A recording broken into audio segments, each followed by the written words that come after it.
నిన్న మొన్న జరుగుతున్నటువంటి సంభాషణ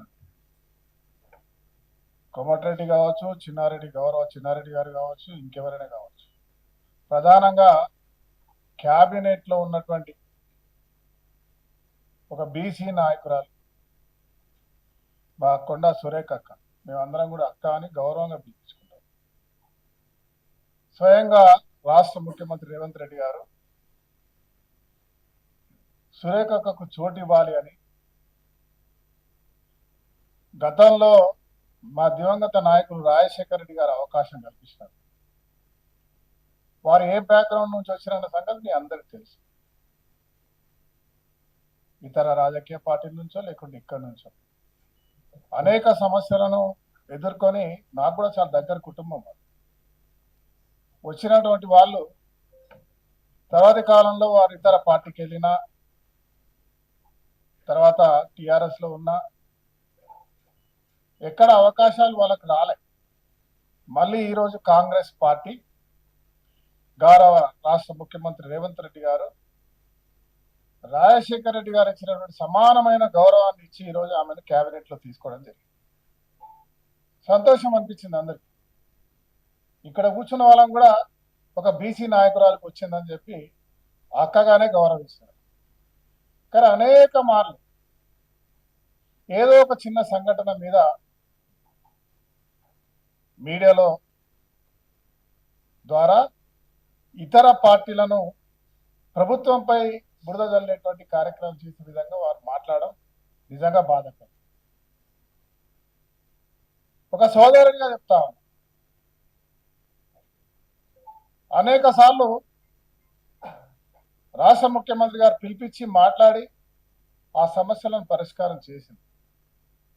విధానపరంగా పార్టీ యొక్క లైన్లను దాటి నేను అడుగుతాను, అక్క ఈ రాష్ట్రంలో మీతో పాటు చాలా మంది సీనియర్ నాయకులు ఉన్నారు, చాలా జాగాలో మాట్లాడుతూ ఉంటారు. ఇవాళ ఒక తమ్ముడిగా నేను మాట్లాడుతున్నా అంటే కాంగ్రెస్ పార్టీలో ఉన్న కార్యకర్తల మనసుల్లో ఏ రకమైన తప్పుడు సమాచారం పోతుందనే అంశం మీకు తెలియాలి. ముఖ్యమంత్రి కావాలనే ఆలోచనతో చాలా మంది కాంగ్రెస్ నాయకులు ప్రయత్నాలు చేసినారు.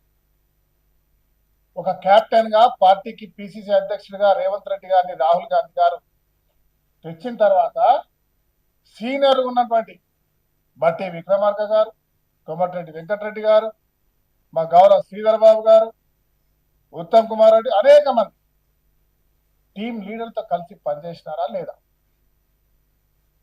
ఈరోజు ముఖ్యమంత్రిగా రేవంత్ రెడ్డి గారు అయిన తర్వాత కూడా వారితో కలిసి పనిచేస్తూ పోతామన్నారు. 5 సార్లు అయిన మా జిల్లాకు సంబంధించిన శ్రీధర్ బాబు గారే ఈరోజు అత్యంత దగ్గర వ్యక్తిగా ప్రభుత్వాన్ని నడిపిస్తున్న ఒక్క చిన్న సంఘటన జరగలేదే, ఎక్కడ అవమానపరిచిన మాట్లాడలేదు.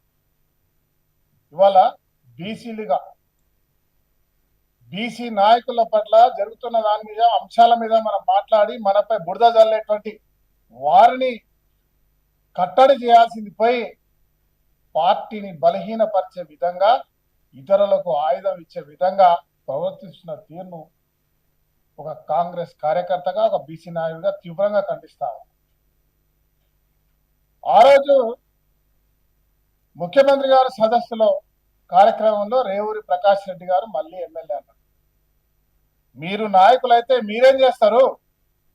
ఒక అధికారంలో ఉన్న గెలిచిన అక్కడ శాసనసభ్యుడు మళ్ళీ శాసనసభ్యుడు అయితే చెప్తారా, లేకుంటే ఈ శాసనసభ్యుడు పనిచేస్తలేడు తీసేస్తున్నారని చెప్తారా?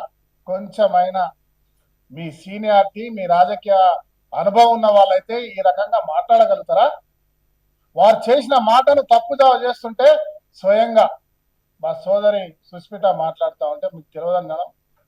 ఇది రాష్ట్ర ప్రజలు కూడా మీరు సుస్మిత మాటలు మాట్లాడిన తీరు ఏదో తూటాలై పేలుతాయి అనుకుంటే అవి బౌన్స్ బ్యాక్ అయినాయి అన్న విషయాన్ని మీరు గమనించాలి.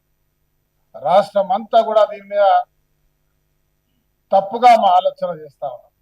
మీ రాజకీయ జీవితం మీరు ఎన్ని కష్టాలు పడొచ్చిండ్రో అదంతా కూడా ఒక్కసారిగా ఎక్కడ అడ్రస్ లేకుండా పోయేటువంటి పరిస్థితి ఎలా సుస్మిత మా సోదరి కల్పించేదన్న విషయాన్ని చెప్తా ఉన్నా. నేను చిన్నప్పటి నుంచి చూస్తా ఉన్నా, ఇది మూడవసారి. ఆమెకు సలహా ఇస్తా ఉన్నా నేను, నీకు రాజకీయంగా శాసనసభ్యురాలుగా కావాలనుకుంటే డెఫినెట్ గా వెల్కమ్, కావాల్సిందే, ప్రతి ఒక్కరు రాజకీయాల్లో రావాల్సిందే. రాష్ట్ర ముఖ్యమంత్రిగా రేవంత్ రెడ్డి గారు ఒక శాసనసభ్యుని మళ్ళీ శాసనసభ్యుడు కావడంలో తప్పు లేదు. కానీ మీరు నిరంతరం పనిచేసుకుంటూ పోతుంటే ఆ సమయానికి మీకు ఇంకెక్కడైనా అవకాశం వస్తుందో అక్కడ అవకాశం వచ్చేది. కానీ అది కూడా మర్చిపోయి కొంచెం కూడా ఆలోచన చేయకుండా వయసులో మీ నాన్నకంటే పెద్దవాడైన వారిని డైపర్లు వేసుకొని తిరుగుతారనడం చాలా తప్పు. Subscribe us and press the bell icon for more interesting updates.